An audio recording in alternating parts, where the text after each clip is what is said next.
Hello everyone, आज यहाँ पर हम चर्चा करने जा रहे हैं कृषि विपणन अर्थात एग्रीकल्चर मार्केट का। एग्रीकल्चर मार्केट के इस कॉन्सेप्ट को आज हम चर्चा में देखेंगे कि इसका अवधारणा क्या है। वर्तमान समय में कृषि से संबंधित उत्पादों की मार्केटिंग को लेकर क्या स्थिति है, क्या चुनौतियां हैं, सरकार के द्वारा लाए गए कौन कौन से कानून हैं।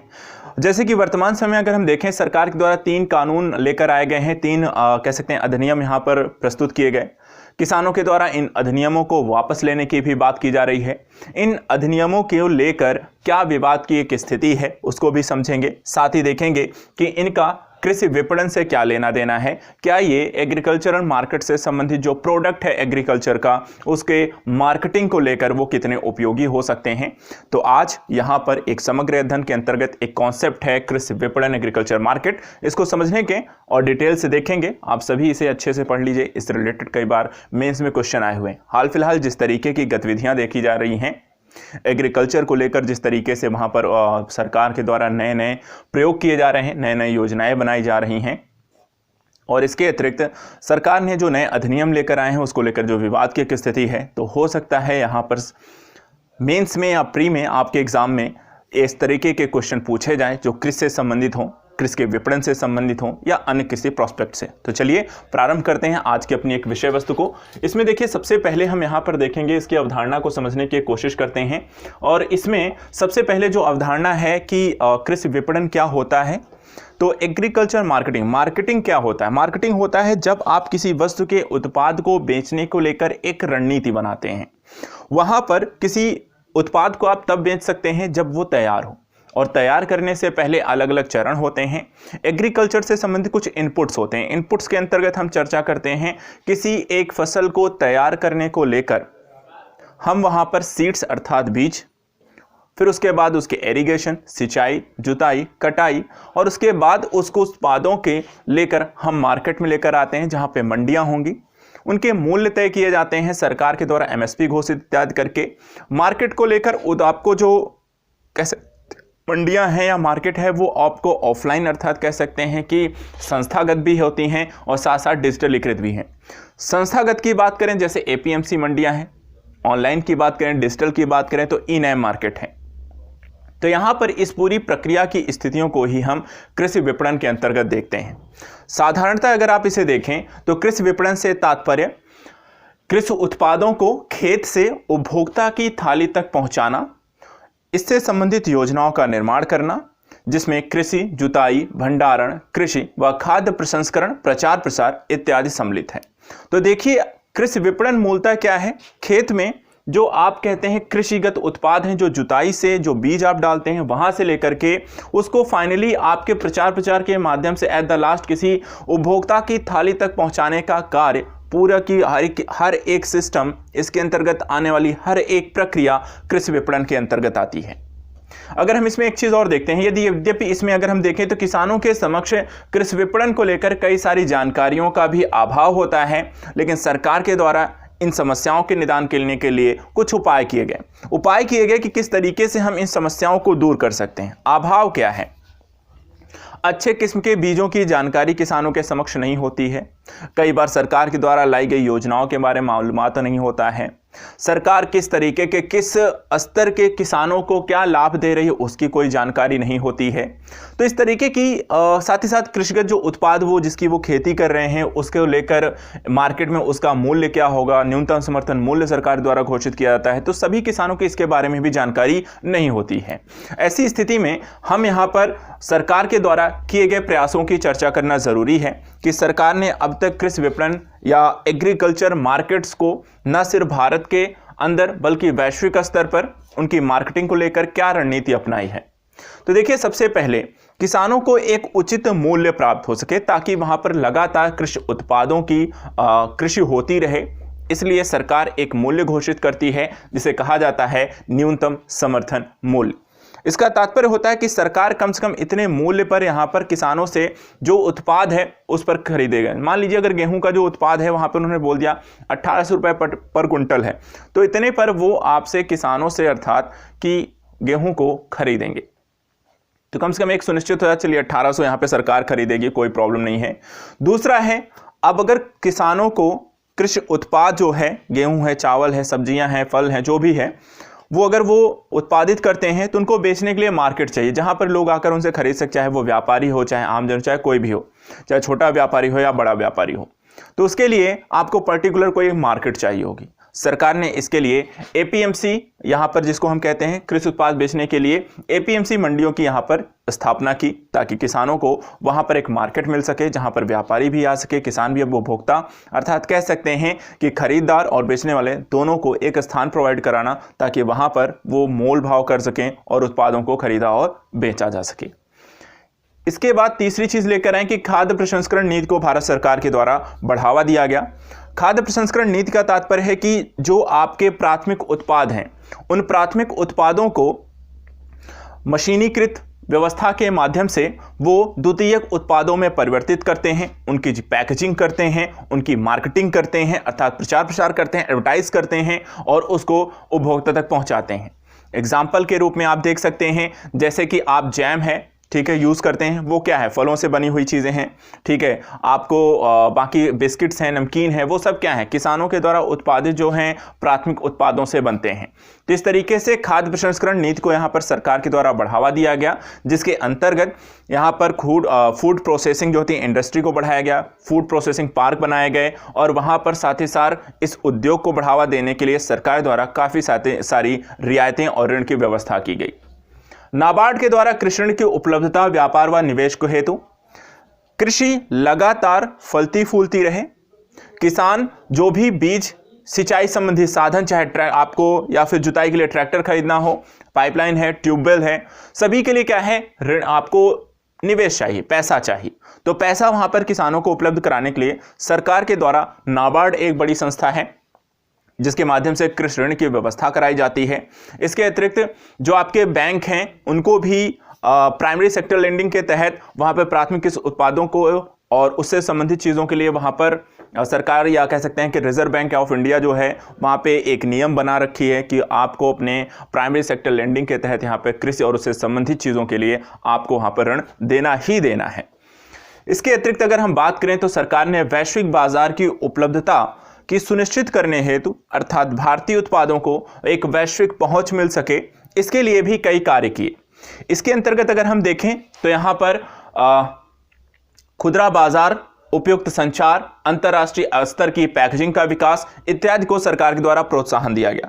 क्योंकि मार्केटिंग में जो सबसे अच्छी चीज है, उत्पाद तो अच्छा होना चाहिए, लेकिन जो उसकी पैकेजिंग इत्यादि है, अर्थात जैसा वो दिखाई देता है वो बहुत अच्छा होना चाहिए, दिखने में अच्छा होना चाहिए। खाने के उसको तो बाद जो खरीदने की जो एक प्रवृत्ति होती है, अगर कोई दिखने में अच्छा है तभी हम वहाँ पर पर्टिकुलर उसको जाते हैं, देखते हैं, उसको एक बार खरीदते हैं, ट्राई करते हैं और उसके बाद अगर उसका क्वालिटी भी अच्छी हुई तो उसको फिर वो लगातार खरीदना करते हैं। मार्केटिंग के कारण वहाँ पे डिमांड अच्छी बढ़ती है। लेकिन अगर उसकी अच्छी ग्रेडिंग या पैकेजिंग नहीं हुई है तो कई बार लोग उसको इग्नोर कर देते हैं, चाहे उसके अंदर अच्छी कितनी भी कोई ना क्वालिटी हो। तो यहाँ पर वैश्विक स्तर की बाजार की पहुँच सुनिश्चित करने के लिए भी सरकार द्वारा कई प्रयास किए गए। मार्केट के संदर्भ में एक और चीज है, ई नैम मार्केट भी यहां पर उपलब्ध कराया गया। डिजिटल आधार पर किसानों को कई बार आने और जाने में, सामानों को ले जाने में भी दिक्कत होती थी, कोल्ड स्टोरेज इत्यादि की समस्याएं होती हैं। ऐसी स्थिति में ई नैम के माध्यम से किसी भी किसान को, किसी भी क्षेत्र, किसी भी व्यापारी को डिजिटलीकृत व्यवस्था के माध्यम से एक प्लेटफॉर्म से जोड़ दिया जाता है। उस प्लेटफॉर्म पे खरीदार भी होता है और बेचने वाला भी होगा। किसान जो मूलतः बेचता है वो पंजीकृत करा सकता है। पंजीकृत कराने के बाद अपने उत्पाद, उसके मूल्यों की वहाँ पे जानकारी होगी, व्यापारी वहाँ पर उसे बोली लगा के खरीद सकता है और इस तरीके से वहाँ पर व्यापारी किसानों से जाएगा, अपना सामान लेगा, उनको पैसे ट्रांसफ़र करेगा। तो एक ई नैम मार्केट के माध्यम से एक डिजिटल, जैसे आप अमेजन है, आपका फ्लिपकार्ट है, ऐसी एक व्यवस्था है ई नैम भी, जहाँ पर कृषिगत उत्पादों को खरीदा और बेचा जाता है। इसी तरीके से उच्च उत्पादन किस्म के बीजों को उपलब्ध कराने हेतु शोध, अनुसंधान और हाइब्रिड बीज उपलब्ध कराए जाते हैं ताकि अच्छी किस्म की पैदावार भी उपलब्ध हो सके। तो सरकार के द्वारा कृषि विपणन के अंतर्गत उसके, अर्थात खेत से लेकर उसके प्रचार प्रसार तक के स्तर पर कई सारी प्रविधियां कर रही है और उसके माध्यम से कृषि विपणन को बढ़ावा देने का कार्य कर रही है। लेकिन ये विपणन, ये किए गए कार्य नाकाफी हैं, कई सारी समस्याएं किसानों के समक्ष आती रहती हैं। तो भारतीय कृषि प्रणाली में जो विपणन को लेकर मूल समस्याएं हैं वो क्या क्या हैं, कमजोरियां क्या क्या हैं? सबसे पहली जो समस्या है, भंडारण क्षमता की कमी है। अर्थात कि किसान जो उत्पाद का उत्पादन करता है उसको कहाँ स्टोर करेगा, उसके लिए वेयर हाउसेज होने चाहिए, कोल्ड स्टोरेज होने चाहिए, और उनकी काफ़ी कमी देखी जाती है। हर जगह इनकी उपस्थिति भी नहीं है, और हैं भी तो बहुत दूर हैं, और इसके कारण जो उत्पाद है जैसे टमाटर इत्यादि, उनको एक स्थान से दूसरे स्थान तक ले जाने में वहाँ पर कई बार वो खराब भी हो जाते हैं। तो एक तो भंडारण की समस्या है, दूसरा कृषि ऋण समस्या है। कई बार किसान जो होते हैं साहूकार इत्यादि से ऋण लेते हैं, और उसके कारण वो बहुत लंबे समय तक ऋण के जाल में फंस जाते हैं। दूसरा, जो बाकी अन्य सेक्टर है, नाबार्ड इत्यादि चीज़ें हैं या अन्य चीज़ों को लेकर वहाँ पे बड़े किसानों को तो बड़ा फायदा वहाँ पे होता है वो कृषि ऋण लेने में, लेकिन छोटे किसानों को वहाँ पे कृषि ऋण को लेकर समस्याएं उत्पन्न होती हैं। अब संरचनात्मक समस्याएं भी देखने को मिलती हैं, चाहे वो बिजली के कनेक्शंस को लेकर हो, आपको परिवहन व्यवस्था हो, बाजार हो, चाहे उसमें आपको साथ ही साथ परिवहन के साथ साथ सड़कों के निर्माण करने की स्थितियां हों, और बाजार की संरचना को लेकर हो, जहां आप उत्पाद को बेचने जा रहे हैं वहां पर किस तरीके की व्यवस्था है। ये सब चीज़ों को अगर हम देखें तो अवसंरचनात्मक स्तर पर काफ़ी सारी कमियाँ हैं जो कि किसानों के लिए समस्याएँ उत्पन्न करती हैं। इसके अतिरिक्त हाल ही में भारत सरकार के द्वारा जो एमएसपी कानून लेकर आया गया, उसमें एक ये भी आशंका है कि कहीं सरकार एमएसपी समाप्त तो नहीं कर देगी। दूसरा, हर एक फसलों के लिए यहाँ पर एमएसपी घोषित भी नहीं की जाती है। तो ये भी कुछ समस्याएं हैं जो कृषि विपणन को कहीं ना कहीं समस्याग्रस्त स्थितियों में लेकर खड़ा कर देती हैं। साथ ही जो उत्पाद हैं उनकी कालाबाजारी और जमाखोरी होती है। कई बार वस्तु बहुत महंगी हो जाती हैं। कारण क्या है कि उनकी कालाबाजारी होती है, उनको पहले स्टोर कर लिया जाता है, और जब मार्केट में उत्पाद की कमी हो जाती है तो उनको इन्फ्लेशन हो जाता है, और ऐसी स्थिति में वो उसे बेच करके मुनाफा कमाने की कोशिश करते हैं। तो इससे किसानों को बहुत नुकसान होता है। तो ये सारी जो प्रक्रियागत स्थितियां हैं वो किसानों के लिए काफ़ी समस्याप्रद हैं। इसके अतिरिक्त एपीएमसी मंडियों में अगर किसानों को अपने उत्पाद को बेचना हो तो वहाँ पर उनको शुल्क देना पड़ता है, टैक्स पे करनी पड़ती है, फी देना पड़ता है, और इसके कारण भी वहाँ पर किसानों के समक्ष समस्या है। साथ ही जो उत्पाद है, उत्पाद की गुणवत्ता मानक के निर्धारण करने के लिए जो ग्रेडिंग है, ग्रेडिंग की समस्या है कि अर्थात उत्पाद की क्वालिटी क्या है, कितना अच्छा और कितना खराब है। कहने के संदर्भ में अगर हम यहाँ पर बात करते हैं कि आपको कोई उत्पाद है वो कितना अच्छा है, तो इसके संदर्भ में अगर हम बात करें यहाँ पर, तो उत्पाद जो होते हैं कि ग्रेडिंग कितनी है, अर्थात कि सबसे अच्छी क्वालिटी का, उससे खराब क्वालिटी का और सबसे निम्न क्वालिटी का, ये चीज़ कैसे आप निर्धारित करेंगे। तो निर्धारण करने संबंधी भी यहाँ पर आपको समस्याएं आती हैं, और अच्छे गुणवत्ता युक्त मानकों के न होने के कारण आप अंतर्राष्ट्रीय स्तर पर आपके उत्पादों की जो कह सकते हैं कि जो कंपटीशन है वहाँ पर आपको जो होते हैं अच्छे मानक या उसका लाभ आपको दिखाई नहीं मिलता है, या उसका लाभ आपको नहीं मिलता है। दूसरा, हर एक राज्यों में किसानों के या कृषि विपणन को लेकर, कृषि उत्पादों को लेकर सरकार के द्वारा जो बनाए गए कानून हैं वो भी आपको इसमें अलग अलग देखने को मिलते हैं।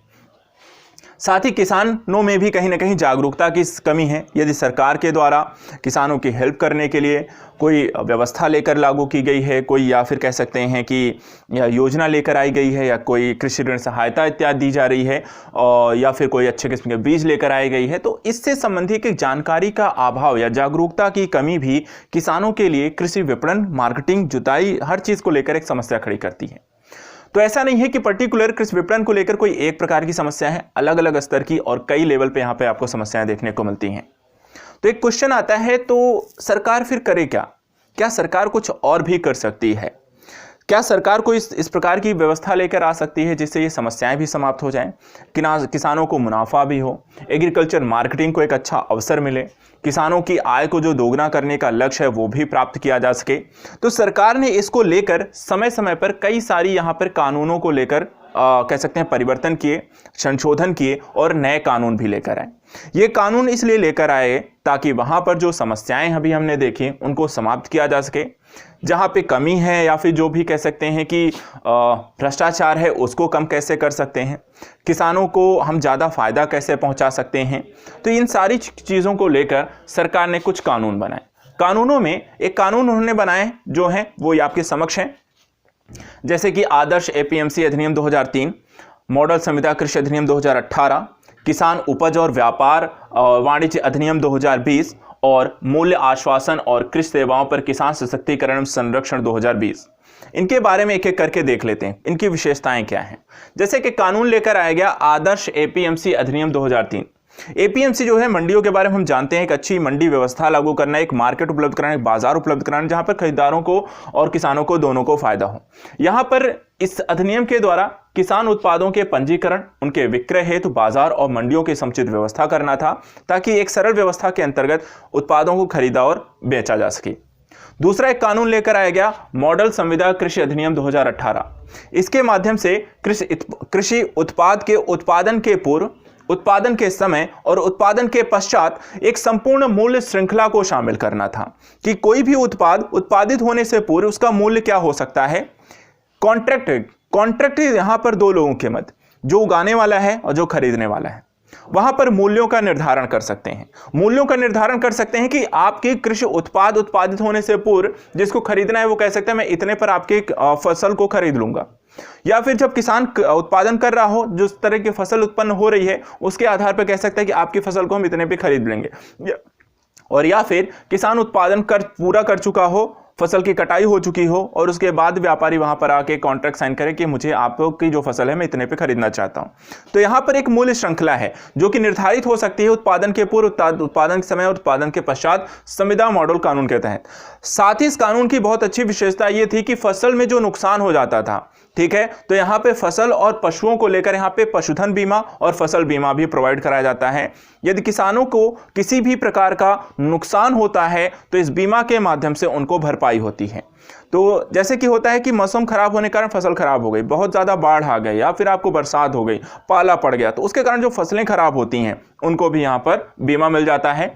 साथ ही यहां पर बाध्यकारी खरीद भी शामिल है। यदि आपने एक बार कॉन्ट्रैक्ट कर लिया है तो वहां पर आपको वो चीज अर्थात जो फसल है वो खरीदनी भी पड़ेगी। तो किसानों के लिए सुनिश्चित हो जाता है कि उनके लिए यहां पर जो फसल उत्पादन उन्होंने किया है उसको खरीदने के लिए ऑलरेडी या पहले से ही वहां पर एक व्यवस्था या फिर व्यापारी उपलब्ध है।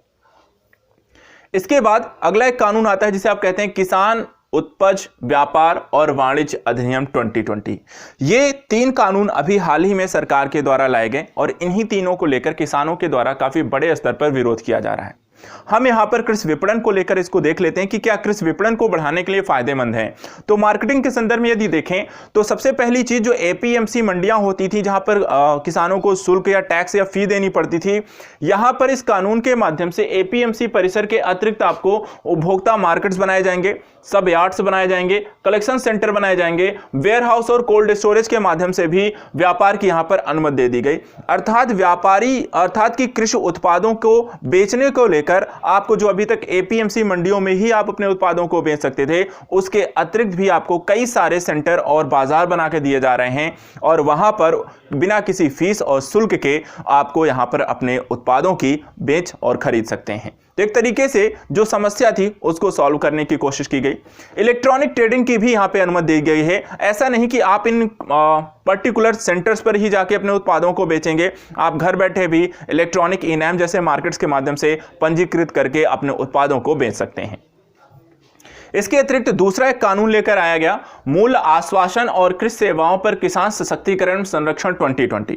इस कानून में को लेकर देखें तो यहाँ पे कॉन्ट्रैक्ट फार्मिंग की एक व्यवस्था जो थी, इसको लेकर भी जैसे मॉडल संविदा कानून लेकर आया गया था, इसमें कुछ संशोधन कर दिए गए। अब यहाँ पर यह बात कही गई कि यहाँ पर जो एक फसल को लेकर एक गारंटी शुदा मूल्य देने को निर्धारित कर दिया गया, जो कि पहले आपका नहीं था। अर्थात गारंटी शुदा मूल्य की इतना मूल्य आपको किसानों को देना ही देना है, उससे नीचे। कहने का मतलब यदि मान लीजिए आपको किसी व्यापारी को किसान से गेहूं खरीदना है और वहां पर वो एक दूसरे के साथ मोल भाव कर रहे हैं, तो मोल भाव की एक न्यूनतम सीमा पहले से निर्धारित है कि आपको 1500 है, 1500 से नीचे आप नहीं उसे आप या 1200 1100 में नहीं खरीदेंगे, उससे ऊपर ही आपको खरीदना है। तो एक गारंटी शुदा मूल्य पहले से इसमें तय होगा। दूसरा, विवाद निपटारा। यदि मान लीजिए कॉन्ट्रैक्ट फार्मिंग को लेकर किसानों के समझ कोई समस्या आती है, व्यापारी खरीदने से मना करता है, उसके उत्पादों को किसी न किसी ग्रेडिंग खराब है या किसी अन्य कारणों से, तो वहां पर उस विवाद को निपटारे करने के लिए यहां पे त्रिस्तरीय व्यवस्था भी लाई गई है। साथ ही बिना किसी प्रकार की कोई बाधा ना हो, शुल्क इत्यादि कारण या कहीं उसको रोकने या इत्यादि को लेकर, तो बाधा मुक्त व्यापार को भी यहां पे प्रोत्साहन देने का कार्य किया था। एक बेहतर मार्केटिंग व्यवस्था को अगर हम देखें तो यहां पे प्रोत्साहन इस कानून के तहत देने की कोशिश की गई। तीसरा यहाँ पे अनिवार्य वस्तुएं संशोधन अधिनियम 2020 में खाद्य पदार्थों के विनियमन तथा किसानों के उचित मूल्य उपलब्ध कराना व तथा उपभोक्ता तक वस्तुओं की पहुंच को सुनिश्चित करना इस कानून के तहत देखा गया। देखिए, जब भी होता है कि सरकार इस तरीके के कानून बनाती है तो कृषिगत उत्पादों को सरकार नियंत्रित कर सकती है, उनके मूल्यों को नियंत्रित कर सकती है, वो बहुत कम मूल्य उनको निर्धारित कर सकती है और ऐसी स्थिति में किसानों को नुकसान होगा। तो किसानों को नुकसान से बचाने के लिए यहां पर सरकार उनको एक निश्चित मूल्य अपनी तरफ से वहां पर देती है, तो और साथ ही साथ बहुत ज्यादा महंगाई की स्थिति ना हो और उपभोक्ताओं को परेशानी ना हो, उन तक उत्पादों को सुनिश्चित करना है पहुंचाने के लिए। सरकार यहां पर जैसे कोविड-19 की स्थिति है, महामारी की स्थिति थी, तो वहां पर उन्होंने ऐसे संशोधन किए, युद्ध इत्यादि की स्थिति में वो ऐसे संशोधन कर सकती है। तो यहां पर किसानों को उचित मूल्य दिलाने के लिए, ताकि वहां पर उनके उत्पादों को लेकर बहुत नुकसान ना झेलना पड़े, तो एग्रीकल्चर मार्केटिंग के अंतर्गत यहां पर यह भी इस कानून के तहत सुनिश्चित करने की कोशिश की गई। तो हाल फिलहाल अगर हम देखें तो सरकार के द्वारा जो समस्याएं रही हैं उन्हें समाप्त करने को लेकर काफी सारी प्रक्रियागत स्थितियां की गई, कानून बनाए गए और जो मूल समस्याएं थी उन्हें समाप्त करने की कोशिश की गई। लेकिन अभी भी अंततः इस टॉपिक में हम एक चीज और पढ़ लेते हैं कि एट द लास्ट कोई भी कानून या कोई भी प्रक्रिया लागू करने को लेकर, कोई भी योजना लेकर आए, उसका जो मूल उद्देश्य होना चाहिए किसानों को फायदा हो और कृषि को वहां पे लाभ होना चाहिए। यदि किसानों के समक्ष कोई समस्या आती है और एग्रीकल्चर मार्केटिंग को लेकर अभी भी कोई समस्या है, तो सरकार का यह कर्तव्य है कि वहां पर उस समस्या को सुने और उसे दूर करने की कोशिश करे। यहां पर अगर हम बात करें तो अंततः हम ये कह सकते हैं कि किसान खेत उत्पादन और बाजार को एक दूसरे से जोड़कर कृषि विपणन संबंधी उच्च मानक व बाजार उपलब्ध कराना व भ्रांतियों को दूर करना चाहिए। यहां पर कृषि विपणन को यदि आपको बेहतर करना है, वैश्विक स्तर पर यदि आपको कंपीट करना है प्रतिस्पर्धा में, तो वहां पर आपको यह सारी चीजें करनी होगी कि किसानों को, व्यापारियों को एक दूसरे से जोड़ा जाए, बाजारीकरण की प्रक्रिया अपनाई तो जाए, लेकिन वहां पर किसानों के हित को जरूर प्राथमिकता दी जानी चाहिए। यदि कोई भ्रांतियां हैं तो सरकार का यह कर्तव्य है कि वो भ्रांतियां दूर की जाए और किसानों को जागरूक और उन्हें आर्थिक तौर पर मजबूत बनाया जाए। तो यहां पर ये सारी चीजें कृषि विपणन आपको करके दे सकती है। तो यहां पर आज हमने देखा एग्रीकल्चर मार्केट के कॉन्सेप्ट को समझा और साथ ही साथ वहां पर उसके विभिन्न पहलुओं की जानकारी ली है, कानूनों को इसके बारे में पढ़ा है और नेक्स्ट टॉपिक में हम किसी ऐसे ही विषय वस्तु को लेकर फिर से स्टडी करेंगे। Thank you so much. एक चीज और, यहां पर आपको इससे रिलेटेड एक प्रश्न दिया गया था। प्रश्न था, भारत में कृषि विपणन सुधारों का संक्षिप्त मूल्यांकन कीजिए, क्या वे समुचित हैं? इस कानून, इस टॉपिक को लेकर जो आपको आंसर राइटिंग आपको करनी थी, तो यहां पर सबसे पहले कृषि विपणन की जो परिभाषा हमने देखी वो आपको बताना था, फिर वहां पर सरकार द्वारा किए गए सुधारों की जानकारी देनी थी, समस्याएं बतानी थी और उसको हम, जो समस्याएं थी उनको दूर करने के लिए सरकार ने अन्य क्या उपाय किए वो हम लिख सकते थे। तो यहां पर इस क्वेश्चन को लिखने के लिए अभी जो मैंने टॉपिक पढ़ाया, जो कंटेंट आपको दिया है, आप उसका यूज करके, एक बेहतर फॉर्मेट यूज करके आप उसको आंसर राइटिंग कर सकते हैं। तो चलिए आज के लिए इतना ही, मिलते हैं आपको नेक्स्ट लेक्चर में, फिर से किसी ऐसे एक कॉन्सेप्ट को लेकर चर्चा करेंगे। Thank you so much and good luck.